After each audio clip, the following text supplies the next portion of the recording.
Welcome in to the dark library. Tonight,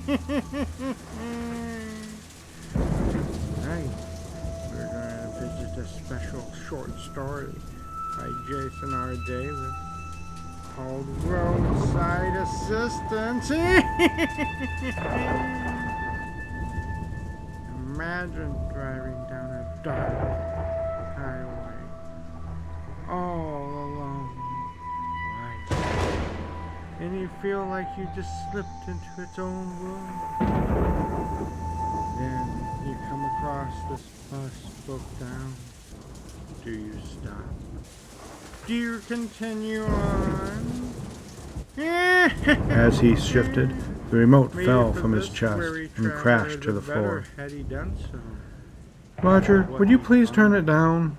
He might not survive. Roger reached down and grabbed the remote, pointing it at the television until the screen went black.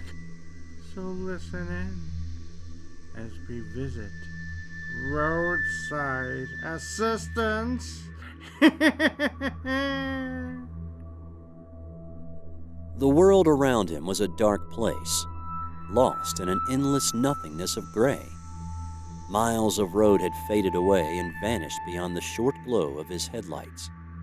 But the fog never seemed to end. Yellow lines flew by on his left, coming from nowhere and disappearing behind him. The white line to his right was a steady beacon that guided him and kept him on the right path. Neither could be seen for more than a couple of feet beyond the hood of his truck. The fog seemed to stretch on forever, and he had no idea how many hours he'd been captured in it. Curves in the road would suddenly appear and try to catch him off guard. They would twist left, then right, and before he realized it, he would be going up another hill. His truck would accept the challenge of the harsh rise in the earth, and he could hear the roar of the diesel engine growling under his feet. The latest hill was a long stretch that curved in and out. His engine was fighting with fury as the RPM slowly lowered, until it could go no further without shuddering. With the engine screaming, he downshifted so the higher gear was released, and there was the quick grab as the lower gear engaged. The engine steadied, and he continued up the rise. His speedometer showed that he was now down to 30 miles per hour. Even at that speed, and with the weight in the trailer behind him, it was a fight just to keep the large truck on the road. His 8-speed transmission, along with the low horsepower engine of the company truck, made the climb almost unbearable. Even with the throttle open all the way, he was still inching along at a crawl. He wondered if he'd be able to walk faster. He reached forward and grabbed his coffee. The taste was bitter, and it had lost much of its heat. He had filled the cup when he'd started out that morning, but the warm, soothing liquid had soured as it cooled. He put it back into the holder and rested his hand back on the gear shift. He hoped that the mountain would crest soon, so he'd be able to shift back into higher gear.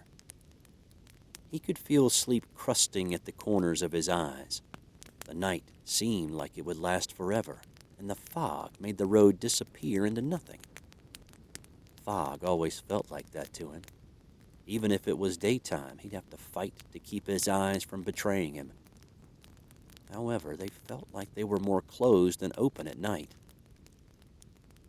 He wished he could just pull off somewhere, step back into the sleeper and get a few additional hours of shut-eye.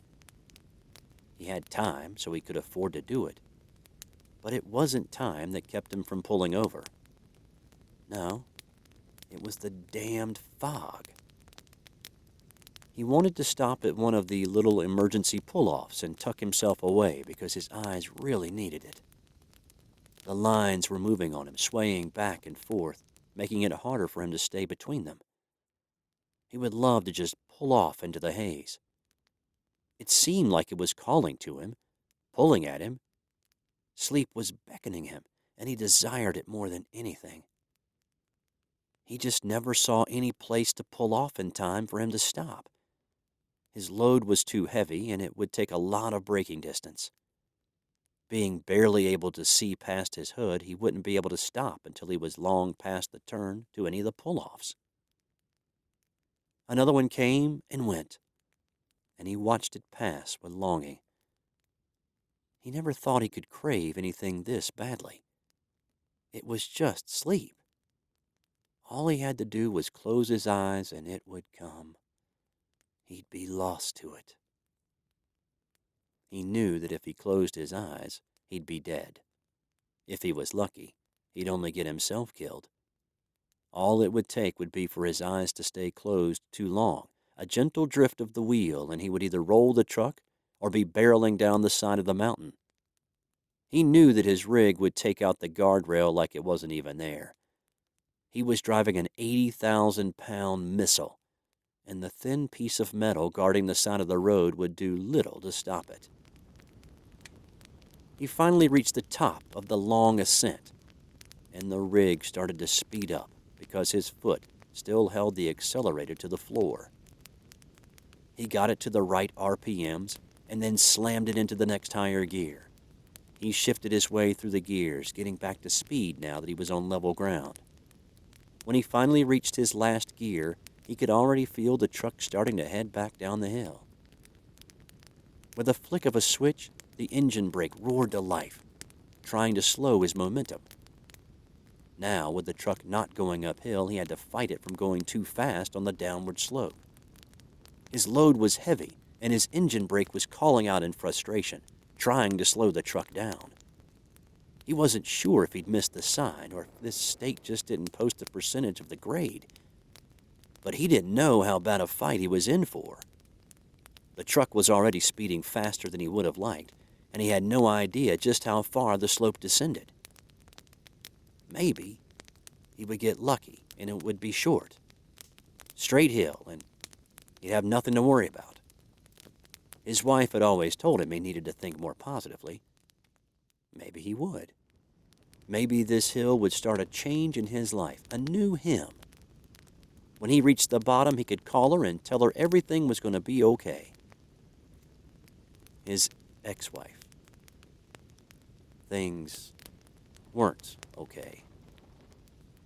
They weren't okay now, and they weren't ever going to be okay. A long way up usually meant a long way back down, and he had been climbing that hill for what seemed like an eternity. In the fog, his perception of time was warped, but he was still pretty confident that it was a long drop. The truck quickly pushed itself well past the speed he wanted her to go, so John pressed down on the brake, but he didn't want to push down too hard or too fast. If the road turned out to be slicker than he'd thought, all it would take would be for the rig to slow down too fast before the air brakes on the trailer had even engaged. Then, the nightmare would truly begin. The rig would jackknife, the trailer would slide down the road past his truck and pull him into a spin. It would be unrecoverable, and his life would be left to the fates. The semi would become deadly to any vehicle in its path. If he was lucky, he would see the trailer sliding around him in time and would have two options. He could try and save it by flooring it and trying to outrun the trailer. He would be going at top speed down a mountain that he didn't know, and he'd still be a danger to those on the road, but he'd have a chance to regain control. With any luck, he'd come to a runaway ramp and be able to turn off into it. That way, he and his load would be saved. There was still a lot of risk, though, and he could be speeding at 80 miles per hour or more. The other option was sacrifice. The moment he saw the trailer coming up alongside in his side mirrors, he could crash the truck. He could try going left into the median, but that would probably put him in a much faster spin. If he sacrificed himself by turning the wheel to the right, he would take out the rail. But no one else would get hurt, unless there was a house at the bottom of whatever mountain he was going down. The brakes were a bad option, unless he did it just right, so Instead of applying hard pressure to slow his speed, he eased his foot down. It took a second for the air to rush through the lines and the brakes to engage before he felt the rig slowing. He counted to 5, watching as the speedometer roughly matched him. He slowed 1 mile per hour for every second he applied the brake. Once he hit 5, he let up on the pressure. The truck quickly accelerated forward again, picking up speed like he had never even applied the brake. The engine whined loudly, but John doubted that it could be heard far beyond the fog. He was convinced that the fog muted sound as well as his sight. It was easy to believe that he was the last man on Earth. Was he? It had been so long since he had seen another vehicle. Again, he pressed the brakes before the truck could gather too much speed, counted to 5, and watched the speedometer fall. He let up, and again, the truck lurched faster down the mountain. He should have started his descent in a lower gear, he thought. He knew better. In this weather, he never should have tried to get the truck back up near the speed limit, because he didn't know how bad the downgrade was going to be. He should have been in a lower gear. It was stupid to act like everything was fine and he could just float down the hill. It wasn't like he was hauling a light load. No, he was nearly overweight. There was no way he could take too large of a downgrade without having to take off down a runaway ramp at some point. He also couldn't keep applying his brakes this heavily. He was getting back up to speed nearly as fast as he was taking his foot off the brake. His brakes would be smoking soon, but if he was lucky, they wouldn't catch fire. In a way, he'd be lucky if the flames leapt out, blew one or more of the tires, and that would be the end of it. What did he have left, anyway? Christine? How long ago was it that she told him she didn't ever want to see him again? 2 weeks? Or had it been 3 that he had come home and found her in his bed with another man? He'd come home and called her, yet she still had the audacity to kick him out of their house. He knew it was because she blamed him. Somehow, somewhere through the years, her love for him had soured into hatred. He had seen it in her eyes as she screamed at him and chased him out, as though he had been the intruder. The image of the two of them together still lingered in his mind. First, she looked at him like a trapped animal. Then her face changed, and he had seen the hurt in her eyes. Somewhere inside, he knew that she still loved him, but that hadn't been enough for her. She had needed something else, and she hadn't been getting it from him.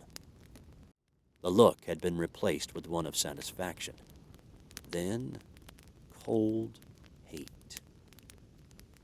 All the years of their life together had shone through in that instant, and he knew that they were done. He didn't want to think about it, and right now, he sure as hell didn't want the images to invade his concentration. He let his boot off of the brake, not sure if he could see a flicker of light in his mirror. With the fog, he had no way of seeing the backlights of the trailer. If it was sliding around him, he wouldn't see it until it was too late. "Fuck it," he said to the empty truck. He kept his foot off the brake, and he quickly picked up speed. He could feel the truck becoming a weapon that, if he decided to target it, he wasn't 100% sure he had enough control left to aim. He wouldn't aim it, though. He was just tired. He felt like he just wanted to be done. He just wanted to let his head fall forward and stay there, his eyes close, and stay closed. He wanted the nothingness, the void outside, to suck him up. Suddenly, he felt the ground beneath him change. His descent was slowing. His speed was still excessive, but was no longer increasing. His eyes grew heavier. He hadn't realized just how much the acceleration had actually revived him. He reached for his coffee and again tasted the acrid flavor of what had once been a rich, full-bodied Extreme Blend from one of the truck stops. Extreme Blend was such a joke. It would get his heart racing like it was going to explode, but his eyelids would still feel like they were tied to anvils. The truck reached the speed limit, and he allowed his foot to move back to the gas pedal. He wasn't going back up another hill, which was good. He thought maybe he should just pull off to the shoulder for a while. He could sleep 15 minutes. That would be enough to keep him going. He just needed a quick power nap. He could even stay in his seat. He glanced along the side of the road. His weariness hungered for rest. It was a tiger wanting to be fed. He wanted nothing but to fall into a quick coma. He could, too. The shoulder had become wide enough for him to pull off. He doubted any state patrols would stop by in this fog, and he wouldn't be there long. Why not? Why? For the same reason that he never allowed himself to park on the shoulder when he was tired. Because if he did, and some idiot happened to hit him, he was still at fault. Even parked along the side of the road, the truck driver was always at fault. The other driver could be asleep at the wheel or just a bad driver, but the truck driver was always to blame. If he was lucky, there were no injuries. Injuries meant criminal charges. Deaths meant involuntary homicide if the driver had a record. It wasn't fair, but it was the life of a truck driver. Drivers lived with the constant fear of mistreatment by the law. They were always targeted by either a patrol officer who had a chip on his shoulder or someone out to make their unofficial quota for the month. John was thankful for the anger that was starting to push back some of the drowsiness. While distracting him from the road, his thoughts made the weariness lift a little, and he could think about some of the wrongs that had been done to him. He could think of why he had to be working for the company he was with now, and that was because of his high CSA score with the DOT. Who were they to get on him for his past? Some pieces of it he hadn't even thought of in years. Why should they come back to haunt him all this time later? The company he was forced to work for now, one of the few that didn't look too closely at driving records and infractions, was also the company that was pushing him to go far beyond what his body was telling him he could handle.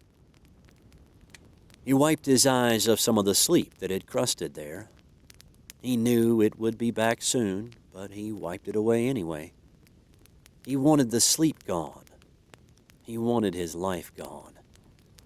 He pulled his hand away from his eyes just in time to see the large alligator teeth standing tall across the lanes of the interstate, all twisted and gnarled shapes of rubber and metal that would bite into his own tires and tear them to shreds. He didn't have much time to react, and there wasn't much he could do anyway. The blown tire in the road was fresh, and if he hit it wrong, his own tires might go. He wasn't too worried about the tires on his cab. They could take the punishment, but the tires on the trailer would barely pass an inspection. They were already filled with notches, and the tread on them was barely at the legal minimum. If they hit the debris directly, who could say if they would blow? It wasn't a chance he wanted to take. He swerved to the right, trying to keep an eye on his trailer. He didn't have much time. He knew that if he was going to keep the tires from hitting the warped rubber and metal in the road, he had to get as far over onto the shoulder as he could. The debris was covering both lanes, so there was no point in trying to go to the left. Even though he had the road all to himself, his instinct was always to go right. It was precaution. If he did go left and someone just happened to be passing him, he'd slam them into the median or, in a worst-case scenario, send them spiraling into oncoming traffic. He looked away from the mirror, not sure if he was going to miss the tire or not. The fog stole his view of the rear of the trailer, and he wasn't sure if he was going to miss it or not. It looked like he should, but it was hard to tell. Damn! Damn! Damn! Damn! He turned his gaze forward and glanced at the shoulder, just in time to see the source of the blown tire in the road, and he was heading right for it. Fuck! On the shoulder of the road was a large passenger bus, pulled off at a bad angle, its flashers trying to penetrate the fog. They weren't doing a good job, and he barely saw it in time to veer back to the left. His right mirror clipped the back left corner of the bus, shattering. Hundreds of little shards shot out in a whine of protest as they left the frame of the mirror and crashed against the passenger window. Little scratches formed a mosaic patchwork of the world outside, lasting for less than a second. There was a loud crack, and he barely saw the mirror frame as it smashed into the window. It suddenly became a spider web, barely able to hold itself together. He could hear the squeal as the corner of his trailer grazed the corner of the bus. The view to his left had disappeared. With the window a mess and the mirror gone, he had no way of seeing how hard he was about to hit the bus. He also had no way of knowing if his trailer was going to slide around him, jackknifing along his flank. If that happened, the bus would be lost because the trailer would slam against it and push it through the guardrail. His imagination flared with the image of the bus falling, the thought that they were still on a mountain and that the bus was going over a great cliff. In his mind's eye, he saw the bus teeter back and forth on the edge for a few moments, then, like some grotesque cartoon, slip over the edge. The tractor made it back onto the road, but he still didn't have much control over it. He was turning the wheel frantically, now back to the right. His foot was off the accelerator, and he had somehow remembered to switch off the engine brake. Now he was easing it with the air brake, just putting slight pressure on it to keep from causing any more of a skid. He chanced to look into the driver's side mirror. His trailer was still behind him, but it was swaying badly. It was leaning to the left and looked like it was on the verge of tipping. If it did that, the tractor would be taken with it, and he'd have to rely on good luck to keep him from going over the edge of the shoulder. The truck would be on its side, and he would be left to the fates until it eventually slid to a stop. The shoulder past the bus was clear. He had to fight the truck so he wouldn't lose control or go over the side. The road was slanting back up, so his speed decreased gently. He was thankful that he could slow the truck down an inch up the slope. The truck came to a stop. The smell of burnt rubber and burning brakes filled his nostrils. He didn't let himself relax, though. He quickly pulled the two knobs on the dash and heard the air hiss as it escaped from the lines.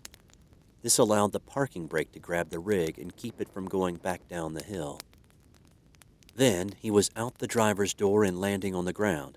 He hadn't even tried to lower himself because he didn't have time. He had hit that bus, and his heart was racing with the thought of all those people falling in a twisted metal coffin of death. His lungs burned, and his chest felt like it wanted to collapse in on itself. It hurt to breathe, and there were tears escaping the corners of his eyes. He wasn't sure if it was from the pain, the worry, or just from the exhaustion that was threatening to come back. Part of him still felt like this may be a hallucination. The fog still pushed in from all around him. It felt like it was even in his mind. Maybe he hadn't even hit a bus. Maybe he had imagined all of it, and he was actually asleep, still at the wheel, rolling over or falling to his own death.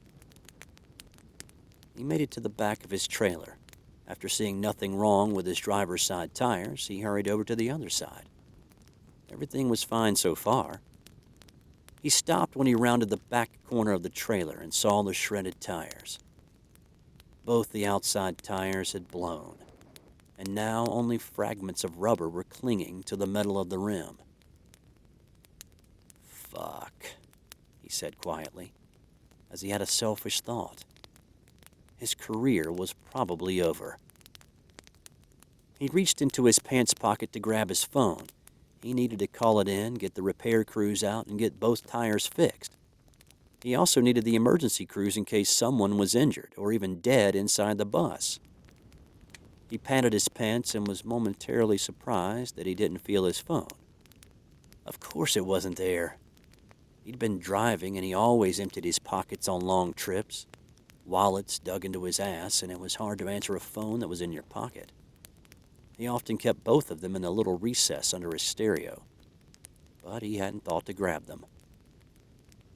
What about the people on the bus? He still hadn't heard anyone call out. He would have to go back for his cell phone later. Right now, he had to make sure everyone in the bus was all right. He could barely see it. The thick fog kept it well hidden, but he could faintly see the flashing hazard lights. "Hello?" he called out as he started to walk towards it. His heart was starting to slow down, and as he walked toward the bus, his lungs weren't hurting as much.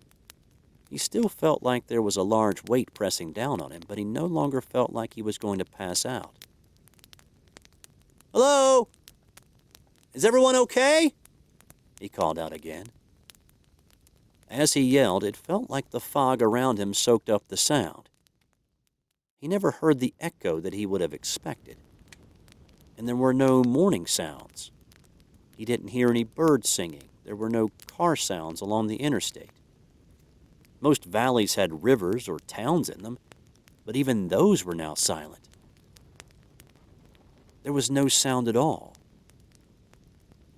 Even his truck, left idling behind him, was growing faint.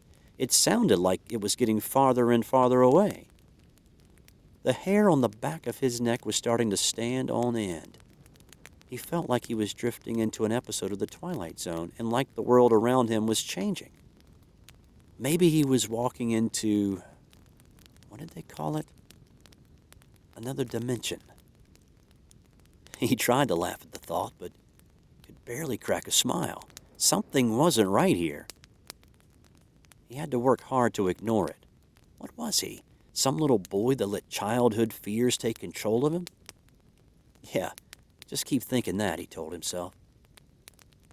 He reached the bus, glad that it hadn't been pushed over the railing. It hadn't even been pushed near the railing. The loud sound he had heard must have been the explosion of his own tires. That was at least some good news. He was already starting to feel a little better. "Hello? Is everyone all right?" he yelled again, as he looked from the back of the bus to the open door. Fog swirled around him, and it seemed thicker here. It seemed like it was billowing out from the bus itself, because inside was a massive wall of gray. He tried to look through the windows, but couldn't see a thing. It seemed like lighter spots spun and twirled within the darker gray, moving in and out of each other. It was like watching a container of water as food coloring was added. The colors would at first swirl around each other, then mix together. The fog, however, wasn't mixing together. Where was everyone? Well, just because it was a passenger bus didn't mean it had been full. The bus could have been empty. Okay, then where was the driver? The door was open, so someone had to have survived the accident. Maybe the driver had been thrown when he hit the bus. He could have been thrown over the guardrail, or he could be somewhere along the pavement. He was probably hurt or passed out. If he'd been thrown when his truck had hit the bus, then he probably had a nasty head injury. John turned away and looked briefly around at the surroundings. Well, he might as well get the worst possibility out of the way first. He stepped over the guardrail. It took him a couple of steps to reach it, making him doubt that the driver could have been thrown that far. However, if he had, John didn't think he would have survived. When he got to the side, he saw that it wasn't a metal guardrail. It was a cement barrier, which meant that they were on a bridge more than likely. If they were on a bridge, it also meant that it was probably hundreds of feet down. It wasn't something anyone could have survived, unless they had wings. Yeah, it was too far to be thrown. The front of the bus hadn't been hit that hard, and even if he was propelled out of it, the furthest he would have traveled would have been to the base of the barrier. John turned and looked around at the ground outside the bus. He couldn't see very far, but he didn't see any blood. He guessed that if the driver had fallen out of the door, he would have been hurt and probably bleeding. So where the hell was he? Hello? He was surprised that there still hadn't been a single car or truck drive by. The fog was bad, but even in the worst conditions, there were always a few idiots out driving around. Tonight, he had been one of them, but he couldn't imagine that no one else was out there. He walked back to the open door and reached in to grab the metal bar, fumbling to find the step below him. He couldn't believe how much thicker the fog was inside of the bus. He could even feel the coldness as he reached in. It felt like the inside of the bus was 20 degrees cooler than outside. As he stepped up onto the first step, a shiver went right through his bones. I hope you enjoyed part 1 of Roadside Assistance. Make sure to like and subscribe and come back next week for part 2. We want to know how this ends up.